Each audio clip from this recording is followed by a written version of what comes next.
hear me very well.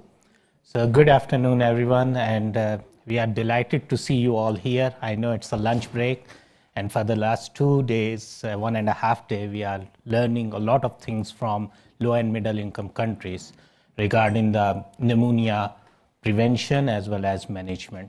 So today, this session is regarding the next generation researchers from low and middle income countries. And this is slightly different session than what you have already in the main building or in the main venue. Here we try to have some of the presentation from these young researchers. Then there are some specific questions to the panel, but I would like to have some interaction also in this session so that it's not like you are only listening. We would like to listen from you, any question, anything you would like to discuss here. It would be most helpful for all of us. So please, I will allocate some time at the end. So please ask question or any comments or any other area you would like to discuss during this session. You are more than welcome. Before introducing my 4 panelists, just to let you know that the current guidance and guidelines you all know is based on evidence. And this evidence has been generated for the last 40 years in many countries, including high and developed countries to low and middle income countries.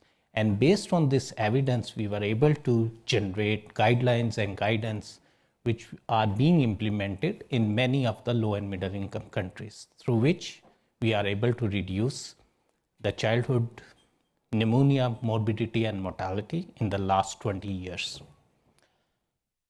Having said that, one of the key framework from WHO is GAP-D, which is Global Action Plan to Control Pneumonia and Diarrhea, which is also based on evidence. It has 3 components. So we divided the intervention into 3 components: promote, prevent, and treat. And under each of these components, we have specific intervention which can be delivered in any of the low and middle income country.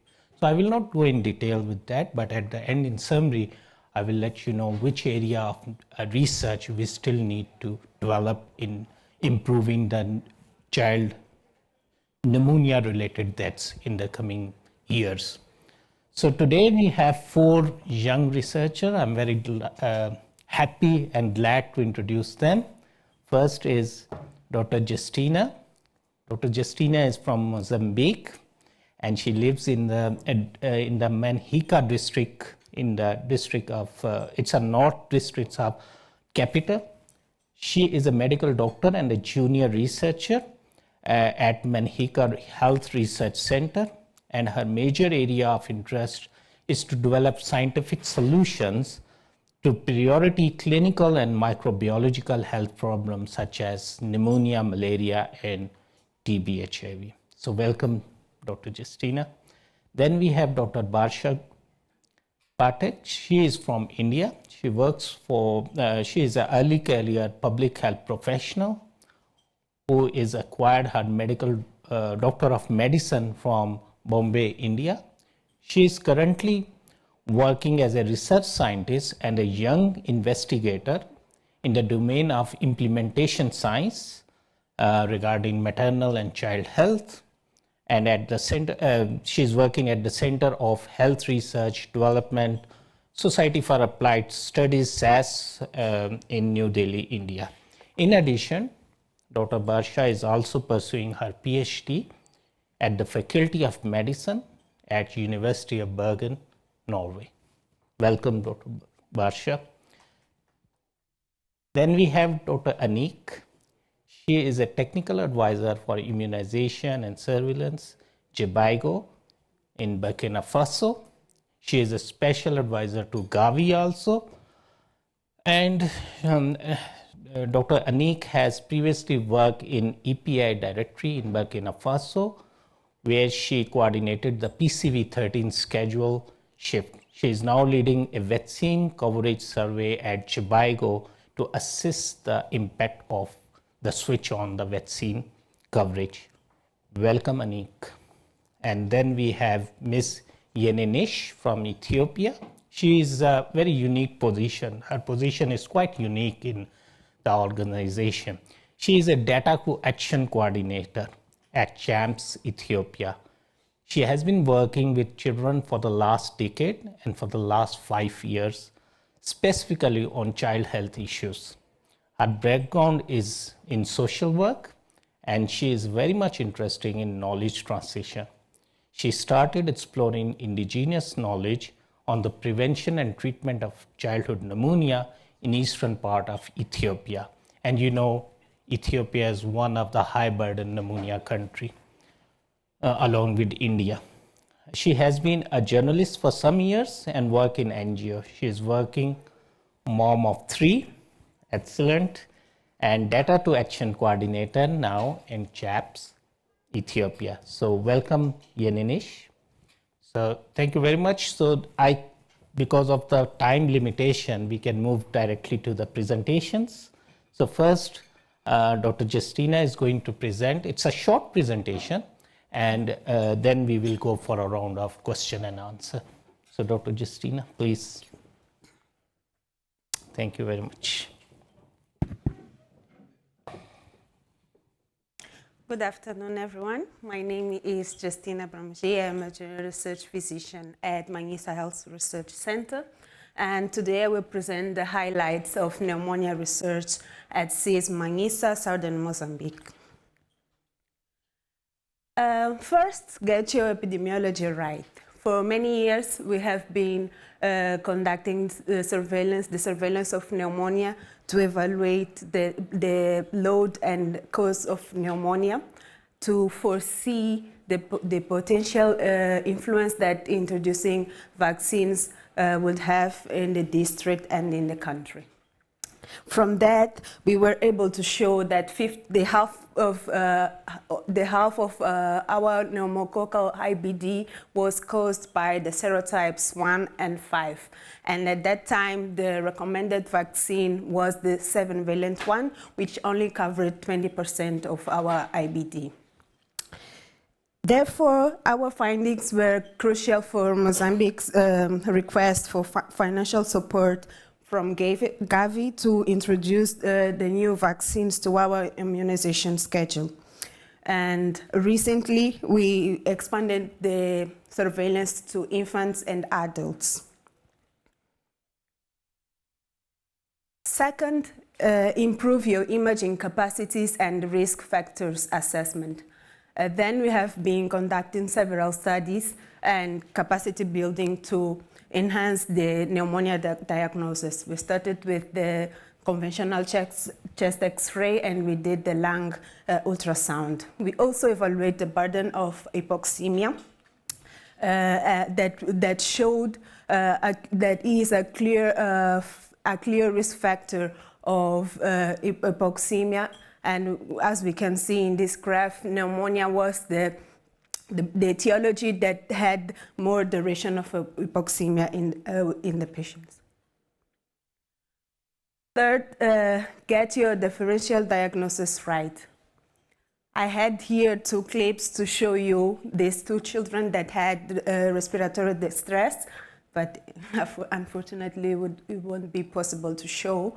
But this is to refer that as a clinicians we have difficulties to diagnose the pneumonia just by looking at the patient. So the lack of diagnostic tool doesn't help us to diagnose properly this patient. So the difference between these two children is that one has severe malaria and another has the severe bacterial pneumonia. So based on biomedical rapid test study, we were trying to evaluate the etiology of the pneumonia to see if it was viral, bacterial, or even malaria. Although it wasn't enough to understand the causality and the potential severity of the etiology. So we thought that investigate prognosis would be better rather than diagnosis. So based on this, we have the Equilibrist study that is a project recently launched that we aim to evaluate the risk factor of the children that present with respiratory distress just by 1 drop of blood. And we have this traffic light to see in which level these children will be. Fourth, get your management decisions right. Here we have the empirical clinical trial that is a clinical trial in children with 1 year age with HIV, severe pneumonia, and associated infections that could be cytomegalovirus or tuberculosis. And this study aims to evaluate the risk and benefits of empirical treatment when these children present to the hospital. And we are conducting this study now, and we already seen that these children has the rate of mortality of 40%.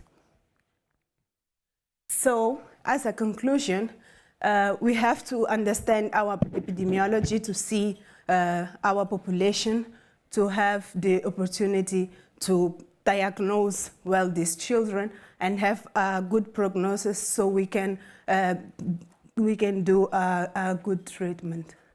And it's all. Thank you.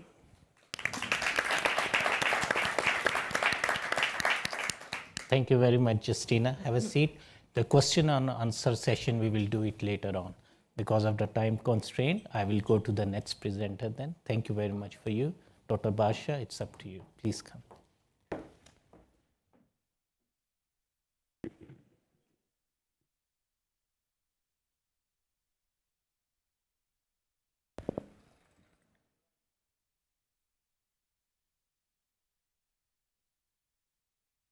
Good afternoon, everyone. I'm so delighted to be invited here to speak in this special session. I would like to thank Lisa and Bills and Melinda Gates Foundation for this opportunity. So I'm going to discuss about an implementation research which we are conducting in northern part of India, where we intend to increase the effective and appropriate management of under 5 pneumonia. So to start with, the burden. So pneumonia causes 0.14 million deaths annually in India. 30 million cases, and out of which 10% is the severe cases of pneumonia, which contributes to 15% of under 5 mortality in India. The National Health Policy of India aims to achieve 23 per 1,000 live birth under 5 mortality by 2023, and for that there must be 50% drop in the case fatality rate due to pneumonia. So the government of India in 2019 had promoted the National Childhood Pneumonia Management Guideline. That's a wonderful guideline where they aim to enhance the early and increase case identification, enhance care seeking and prompt referral, and appropriate case management. But there are barriers to achieve this. The biggest one is the care seeking in India, as well as the catchment area where we are doing the implementation research has only 8.6% of the caregivers seeking care from public sector, and the private sector is 12.2%. So we aim to do this implementation research to understand in-depth understanding of the barriers as well as the challenges and the implementation and bottlenecks, which with the goal of promoting the under 5 pneumonia treatment to 80%, which is effective and appropriate, and also to design scalable strategy, that is an optimized strategy which can achieve this goal of more than 80% effective and appropriate management. This is the conceptual framework of the implementation research which we are doing. So the ASHA and the A&M are the community level health workers in India. ASHA and A&M should identify the cases at the community level where by home visit or either in the outreach clinic, but that doesn't happen because either they are less trained or they cannot understand the signs and symptoms of pneumonia. So this results into the delayed referral in the health facilities. Again, the families, they do not perceive the symptoms of pneumonia to be dangerous, and they have delayed care seeking from the community workers and also from the health facilities. Another problem, when they reach the health and wellness centers, which are the most basic or the sub-centers which are very near to the people of the community people and the other health facilities, the problem which they face is the medicine supply, the non-dependable equipment for diagnosis. Also, for the inpatient treatment, there is non-dependable oxygen supply, along with another biggest problem is training and skills are lacking among the healthcare workers. This results the family to either their care seeking is fine, but they are not getting appropriate treatment on time, or they over-rely on the private OPD, which is actually run by the informal sector, that is a non-registered medical practitioner. All these leads to ineffective and inappropriate management of pneumonia, leading to the case fatality. So, in order to understand the barriers and the challenges, we will be using a framework called the Consolidated Framework of Implementation Research, where we'll be finding out the barriers at all the levels, that is the outer setting. That means where the guideline will be implemented, that is the state or the district which we are intending in the study. Then we have the inner setting. The inner setting is one which implements the guideline, that is the Health and Wellness Center.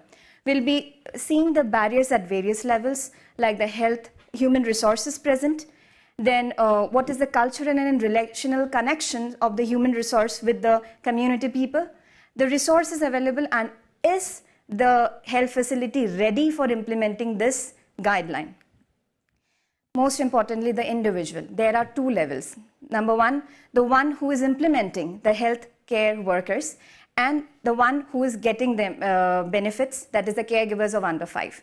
We will assess the knowledge and competence of both these groups along with their attitude, opportunity and motivation of driving the implementation of this guideline. The most difficult part in implementation research is the engagement of these stakeholders at various levels, and we'll be finding out the challenges and the barriers while doing so. Now, this whole model development, that is, I'm talking about the optimized strategy for delivering the guideline appropriately, will need an iterative process of model development. So start with, we have the government guidelines, which was initiated in 2019. So we have taken that guideline, and with expert consensus, we have built the model 0. And currently we are doing the formative research, which includes the health system assessment. All the levels of health facilities will be assessed. Then we will do the baseline survey, and then the qualitative interviews with the healthcare workers along with the caregivers. All this will summarize us with the barriers, the challenges, and also the facilitators, which will help us in designing the model 0+, which will be implemented in a smaller area called the learning block of the catchment area, which we are intending to do our study. So this process will go on and on in rapid iterative cycles, and it will be concurrently evaluated, ultimately giving us a scalable model 1, which can have it can give the maximum number of appropriate treatment and effective treatment. One thing to remember in implementation science, which is the beauty, we will involve the government, the community, and they will be the part of this research. The solutions and the strategies which will be designed in a workshop model, where we will have representative from the government, when we'll have community participation also. So in implementation,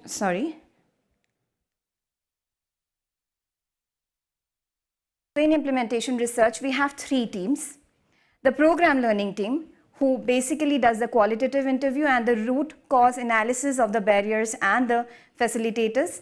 The implementation support team, which supports the government in implementation, and their learning is from the program learning team. All the solutions designed are government-led solution, and we, the implementation scientists, help them. And the outcome measurement team will basically check the primary and the secondary outcome of the study. So with this, thank you so much. Thank you very much, Barsha. Thank you, Barsha. Now we can move to Dr. Annick, please. So thank you so much, Yasir, and thank you for having lunch with us. I'm really happy to be here with you today to kind of present a bit what we are doing in Burkina Faso in terms of PCV13 immunization. I think we have been speaking since yesterday about immunizations, treatments, and Yasir, Bashir and Justina came on the treatment side. Here I want to just to share about what Burkina Faso is doing well and where do we want to go. But let me start by saying that Burkina Faso is one of the examples in Africa in terms of immunization. I think like Dr. Gunambu come back on it. We are maintaining more than 90% vaccine coverage since 2009, and this is something that is quite remarkable when you speak about the African continent. And there is a strong leadership commitment on immunizations, and we want to go beyond coverage. We reach the coverage, we want now to be able to be more effective. And to be more effective for PCV13 immunization, we initiated one programmatic change that I will be presenting to you today. PCV13 immunization started in Burkina Faso in 2013 using the 3 primary doses schedule. So the vaccine was given at the children at 8 weeks, 12 weeks, and then 16 weeks. And when we did that, of course, we saw the impact of the immunization. We saw a substantial reduction on the meningitis due to pneumococcal serotype, vaccine serotype. But while we saw that, we also saw that serotype 1, which is a vaccine type serotype of streptococcus pneumonia, continue to be the leading cause of meningitis in Burkina Faso. And also local studies done in the country shows that while vaccine serotype reduced significantly in vaccinated children, the impact on unvaccinated children, so the herd effect of PCV13 vaccination wasn't that great. So we started asking ourselves what we can do better. And doing so, we had the opportunity to find out that there is growing evidence showing that when we use PCV13 vaccine with a booster doses, you are able to create a longer duration of protections in the children because you increase the antibody levels in the second year of life of the children. So knowing that, and following the country NITAG recommendation and extensive review, we decided in June 2021 to shift from the 3 primary doses to now at the 2 primary doses with a booster doses. So our current vaccine, so we shifted from this vaccine schedule to this one. So as you can see, we continue to give the vaccine at 8 weeks. We no more give the vaccine at 12 weeks, but we give it at 16 weeks, and then we give it the last dose at 9 months of age. Doing so, when you are working in the immunization sector, you quickly understand that what is important for you is to maintain the performance of your coverage for the 3rd dose. Children dropout rate increase with the age of the children. So we needed to be sure that having shifted to 9 months, we'll still have at least 90% coverage at 9 months. That's taking me back to my survey. The goal of the survey is to assess the impact of this schedule shift, but also to assess the impact of COVID-19, because since 2021, we were hit by the pandemic. So those are our 4 objectives. The first one was to know the coverage of PCV13 in 2022, just to have an idea on the COVID-19 impact at the early stage, and then having the coverage in 2023 for the people, for the children vaccinated with the new schedule and comparing the dropout rates. And we were lucky that the Ministry of Health did a coverage survey in 2020, which gave us a very great baseline survey to compare our result with. So to be able to respond to those objectives, we decided to do a two-phase survey, as I said. The first one, we decided to limit ourselves to 3 main regions through the selection of 3 regions, 2 particularly affected by COVID-19, and one of the regions affected by insecurity. As you know, our country's main concern currently is insecurity, and we selected Centre-Nord region, which is affected with insecurity, but all the challenge related to insecurity, such as internal displaced populations. And this first survey will give us data on the children vaccinated at the early stage of COVID-19 and vaccinated using the former schedule, the 3 primary dose schedule. And this first stage targeted 1,310 children in more than 3,000 households. The second phase of our survey looked at doing a survey at national level to compare with the 2020 survey. And the survey will look at children vaccinated later in COVID-19 with the new vaccine schedule of PCV13. So I'm happy to share some of our preliminary results for 2020 survey, which we did in 3 regions. We enrolled more than 4,000 households, and we were able to reach 1,303 children of 12 to 35 months old. And we saw that there were no significant difference between PCV13 dose 3 coverage in 2022 compared to what the Ministry of Health found in 2020. The dose 3 was between 88 and 94%. I told you that we are good in immunizations. And the vaccine given at 9 months, measles dose 1, was between 85 to 92% in the 3 regions. And this, I'm sorry, I don't have a. So here you can see hepatitis B, that is very low.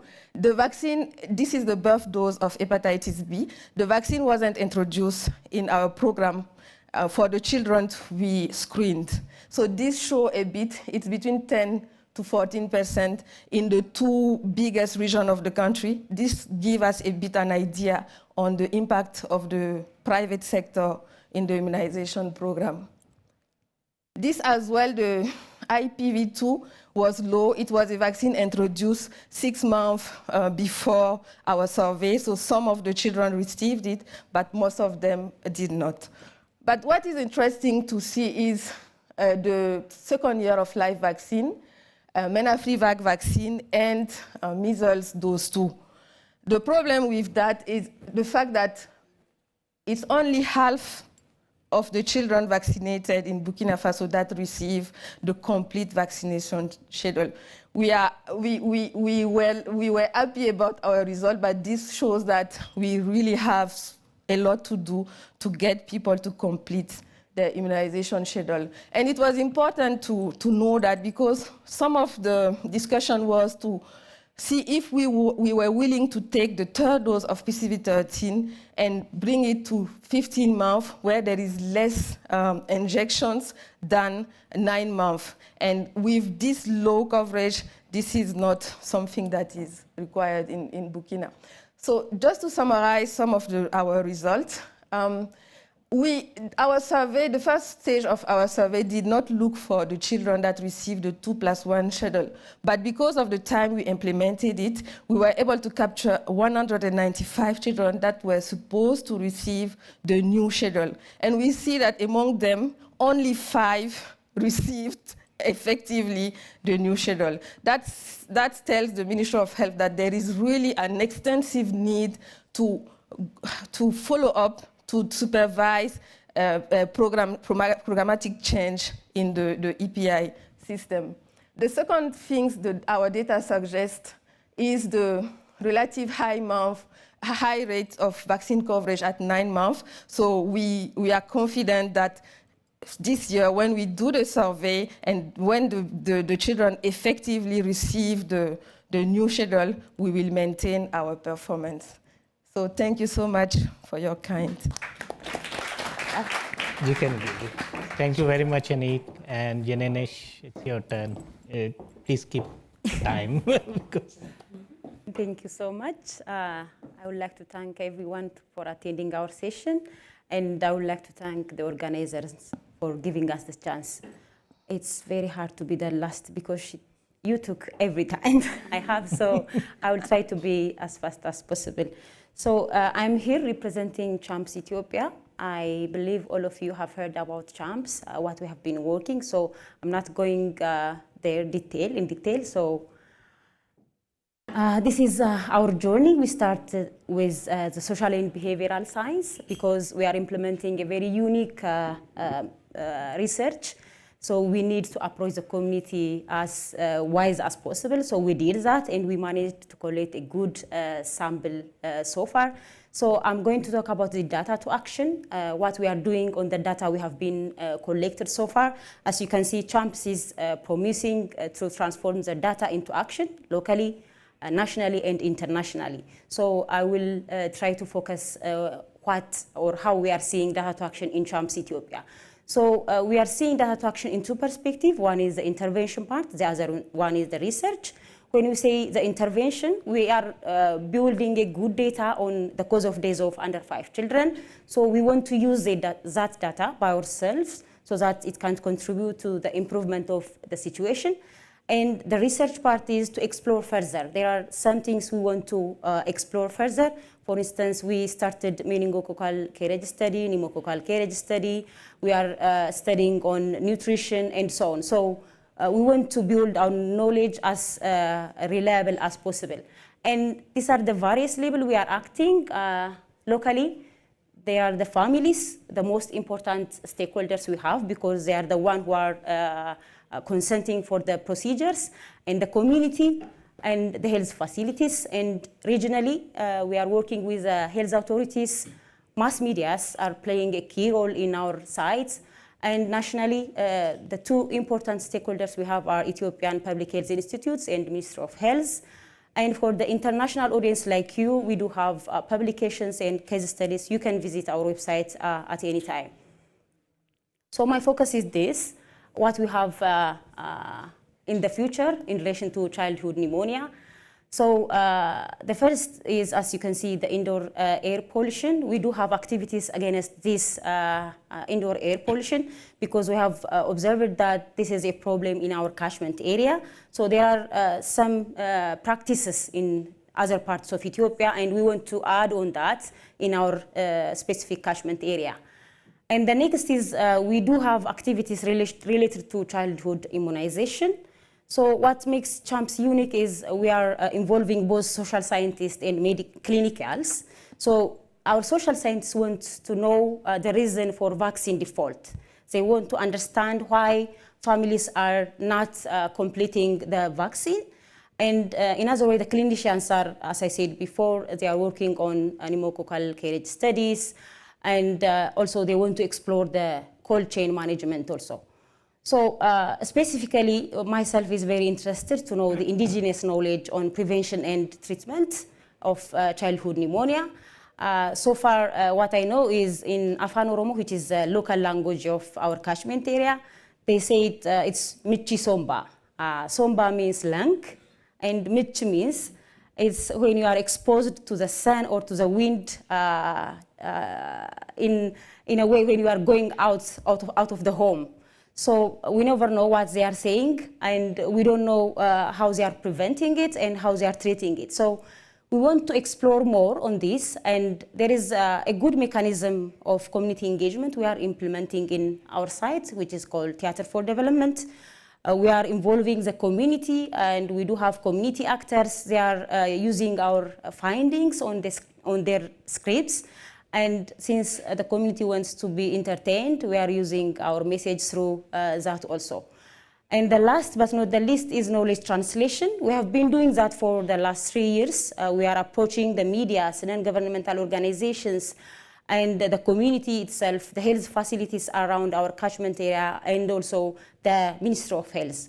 We have been trying to produce usable data, even though our data is very reliable, but we want to make it usable in the family level, at the same time for the community and for other stakeholders also. Thank you. Thank you very much. Thank you very much.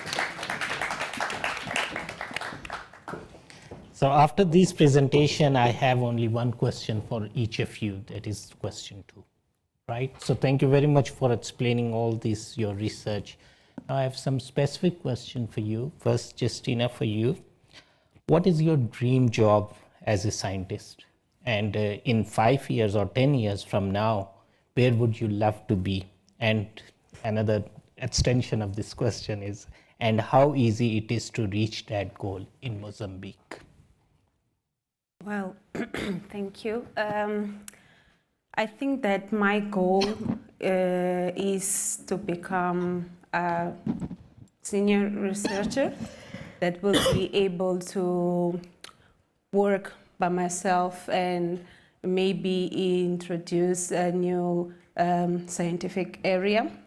As I was saying at my presentation, the surveillance of pneumonia is important to determine the epidemiology of the area, so we can improve our prevention with the vaccines. But also, as we were viewing and the other presentations, pneumonia is the principal cause of death in children. And I think that in 5 years, maybe I will be able to evaluate the children that had pneumonia and didn't die, so we can maybe do any long-term evaluation of these children, because I believe that in future they may develop an impairment related with pneumonia that they had in the past. So I think that this is my goal throughout my research career.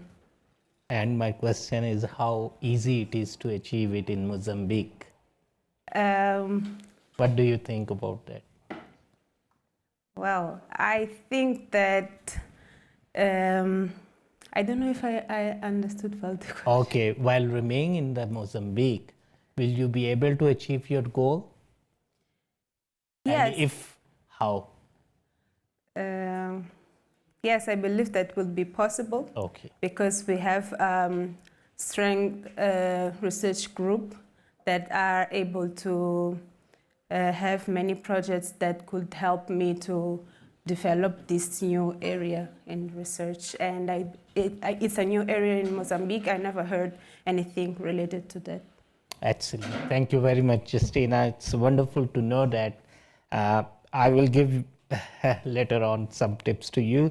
Barsha, we have a question for you also. If there was one thing you would like to change about your life as a young research scientist and investigator, what would it be? And what would make the most difference to your ability to publish research that really helps drive the next wave of child mortality declines? Thank you, Dr. Yasir, for the question.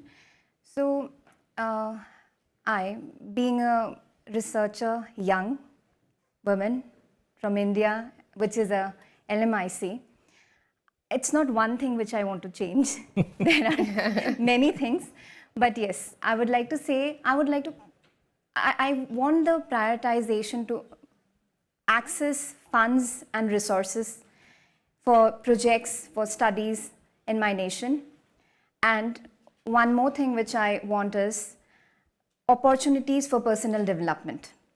So firstly, India, like many other LMIC, have lack of funding for research and specifically for new emerging domains like implementation science. It is very difficult to get funds. Now, this lack of funding often results into dearth of opportunities for young researchers like us, and we face huge challenge in order to establish ourselves in the field, which is mentally also quite annoying. And even if you work hard, we have to compete a lot, which is not possible in 24 hours of a day. So yes, funding is very, very essential for us. Secondly, and the young researchers from LMICs have less opportunity to network and for global collaboration. Most of them is present at a higher level. So we are somewhere. And so if we are provided an opportunity to globally network and globally collaborate, this will change our perspective of research and also will foster more new collaborations because we are young, and also impact the quality of our research. Finally, I would also like to say the gender equality in research. This is an issue and that needs to be addressed. So promoting... You can see that. This is good. So this is an example where we are promoting gender equality and providing an equal opportunity, because what happens, it limits our representation basically in research. So providing an opportunity will give us a conducive environment, and we will have young role models to look upon on. So these are the things which I want to change. And regarding the publication, obviously access to fund, it is required for all the levels of research, including publication, and it is a big problem in LMIC, and we generally sometimes stop publishing things in big journals. When I was practicing as a doctor, I didn't have access to funds. So we used to actually take our pocket money from the money which we get as our salary to publish, which was hardly $10 to $20 per publication, which we used to think, okay, we have to spend $20 this month because our article got accepted in one of the good index journal and it will cost us $20. So, okay, we will not go for outing this time and we'll publish. So now, because we are in an organization which actually funds us, it is okay for people like me, but it is not okay for many thousand researchers who are standing or waiting for getting published. So it's a huge problem, access to fund. Secondly, the collaboration globally, locally, with multidisciplinary team. I don't think so having just one team and working like a doctor, no. It should be a multidisciplinary team which has everyone, like a social scientist, we have doctor, it's a holistic approach, and working with them can give us robust publication. And one thing which we lack for publication is mentorship, training from established researchers and experts. So it will also enhance our publication. And this is something which I want to add, like dissemination of research findings, specifically on pneumonia, should not always be just a publication or a manuscript. It should be communicated to the policy makers, to all the stakeholders, like the healthcare workers, the community which we are working at. This will actually promote the evidence-based interventions to scale up and make real impact. So with this, thank you so much. Thank you very much, Barsha. We really appreciate all the points. Thank you so much. Annick, it's your turn. You have worked in Ministry of Health and now for a large international NGO. Where do you think a researcher can have the greatest impact working in government, for an NGO, or in a private industry? Thank you so much, Yasir. I think I can write an essay on this one, but I will try to be brief. I won't say that working in the government is not a good place. I had really a hard time leaving the government, because this is a place where when you do a policy, when you take a decision, it's implemented nationwide, and you feel the impact you are having every day. So it was really a hard decision to take. And I feel like everywhere you are, you can make impact. And all of us are making impact together. The government is needed to take the policy, to make the decisions. The development sectors is needed to bring innovation, to bring technicity, and also the private sector is needed. I am sure that if there is someone from the vaccine manufacturing teams, he will say that he's doing the most important works in the world.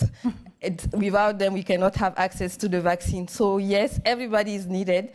And when I was working at the Ministry of Health, I used to collaborate with PAF, with AMP, and those are the organizations that brought me information on PCV13 schedule shift, for instance. Those are the people that helped me to do the literature reviews and give me all the required information I needed. Now, I want to come back on Jhpiego, which is a very great organization and where I'm really happy to be in. Jhpiego is quite an outstanding organization. I am sure that all the medical doctors trained in Africa and maybe even in Asia knows about Jhpiego, works in maternal health, in neonatal health. And that's how I knew about Jhpiego. And I loved in Jhpiego the fact that you are able to access to Johns Hopkins University, to many experts, and also you are given all the space you need as an African. Jhpiego is the kind of organization where you know we used to say that it's locally led development. So the decisions come from bottom to up. And this is something I think it's really important, especially today where she spoke about resource, where we know resources are coming from the north and sometimes led by an agenda. Having organizations where we value the voice of the people in the countries is important to make sure the research are doing what the people need. Thank you. Wonderful. Thank you very much, Annick. This is wonderful. Yenenesh, I have a question for you also. What are your career goals? Do you plan to stay in this field or move into government or do something else? What is the career trajectory for someone like you in Ethiopia? And are there ways research funders can better support you? Yeah, thank you so much. Before answering this question, I want to make a stress on what Dr. Barsha was saying. We are producing knowledge and we have to share that knowledge to everyone who can contribute to the improvement of that situation. I'm saying this because I'm working on the data to action part, and I'm using the data, or we are using the data to improve the existing situation. So I want to make a stress on this. So my career goal, if you were asking me this before 5 years, I may not answer the same, but working in CHAMPS for the last 5 years, I am very interested to work or to save the lives of the children. I am a mom of 3. And I'm concerned to hear the days every single day when we heard reports from different catchment areas. You cannot imagine that this is happening on our eyes. So I want to work on this area, being a bridge between the findings and the community so that this issue can be resolved as much as possible. When I see this in our country, I don't know, but what I can see for myself is if I equip myself with better trainings, mentorships, and if I train myself very well, I think I can have a good career out of this because I'm loving what I'm doing. I'm just using, or I'm seeing mothers having a healthy baby. I am seeing health facilities improving their infection or contamination rates. So what can make you happy apart from this? So I want to continue upgrading myself at the same time working in the community. Thank you. Thank you very much. Thank you very much. This is great. Just to summarize that, we still need research in pneumonia. It's on the prevention side, on the diagnosis, on treatment, actually also on follow-up. There are many steps to do that. I usually not talk about myself, but for them, because some of the questions are very related to myself. And I can present myself as one of the example who started my career in research by doing research in pneumonia when I was pediatric resident doing my training in pediatrics in one of the tertiary care hospital in Pakistan, in Islamabad, capital city, a public health hospital, public sector hospital, tertiary care. So I started with pneumonia. We started in one hospital, a small unit, gradually build it and conducting research in 2-3 units, and then outside the hospital also. Then at one stage, we were coordinating research throughout Pakistan in 7-8 big hospitals throughout Pakistan. And at that time, that unit was one of the largest unit in Pakistan in research in public sector hospital. So I know it's difficult to do work in public sector. I know it's difficult to work in low and middle income countries, but keep doing that work. Then the important thing is whatever research we did it, at that time it was replicated in other countries also. Professor Shelley is sitting here, in other countries also. But at the end, most importantly, that research converted into policy. And we were able to change the pneumonia guidelines based on those research work. And I keep improving my educational background also with the research. It's not only I was doing only research. And now for the last 7 years, I'm working at WHO to coordinate global research on pneumonia. So starting from one hospital to globally coordinating research in many low and middle income countries, it's not only me. There are many actors behind the stage also. Most importantly, it's a partnership. And in those partnerships, there are key stakeholders and the key players, starting from donors, which we have USAID, Gates Foundation, Save the Children, and other many donors who support the research in low and middle income countries related to pneumonia. At the same time, we have local research institutes and academic institutes which help to provide research topics, do the research with you, and help to build the research agenda in country.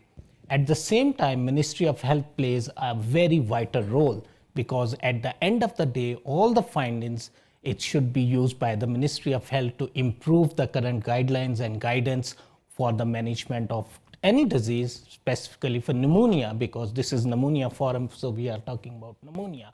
But that's how these steps are. But not stopping over there. Once they implement those findings through recommendation and guidelines, we have to find out the gaps in knowledge again, and again do the research to plug in those gaps in knowledge. So it's a whole cycle, starting from identifying gaps in knowledge, filling up those gaps in knowledge through research, improving the current guidelines, implementing those current guidelines, but again then finding the gaps while implementing those guidelines to improve research. The example is very interesting here, that for the last 40 years we have research in pneumonia, and we came to know that, okay, these are the issues. But today, if you ask me, there are issues at all levels. When we say prevention, we know there are issues, and we discussed the session on newer generation PCV vaccine. We know that there are issues. If we move towards the management, we know that there are diagnostic issues. We still don't have a high sensitivity and a high specificity point of care diagnostic test to identify that this is pneumonia. Specifically, this is a bacterial pneumonia which need antibiotics. We are still struggling with that. At the same time, we are struggling how to distribute cheapest antibiotic, amoxicillin, in resource-limited communities. We don't know. We are trying our level best. One example Barsha is giving us about implementation research. It will help us how to do that, but it won't give us the answer of each and every question for each and every country. It is more context-specific research. At the same time, we know that even getting the treatment the follow-up is very important because there are long-term, I'm going to die. There are long-term deaths associated with pneumonia. So all these, in the next generation research, we should take all these topics forward. We should have a good point of diagnostic test to identify bacterial and viral pneumonia. And I think people like this, we need their partnership in low and middle income countries, partnership with all levels. It's not only the donors, but actually at the community level also. Through this partnership, we can achieve what we have. So thank you very much, all of you here. Thank you so much. I know the time is very limited. Kevin, you would like to distribute some of these? Yes. Please. Yeah, thank you, Dr. Yasir. I just wanted to talk to, we do have a global community of researchers called Every Breath Counts Research Group. We have answered some of the questions, so I do want to give you this list to help you as you decide on your research. And also all the research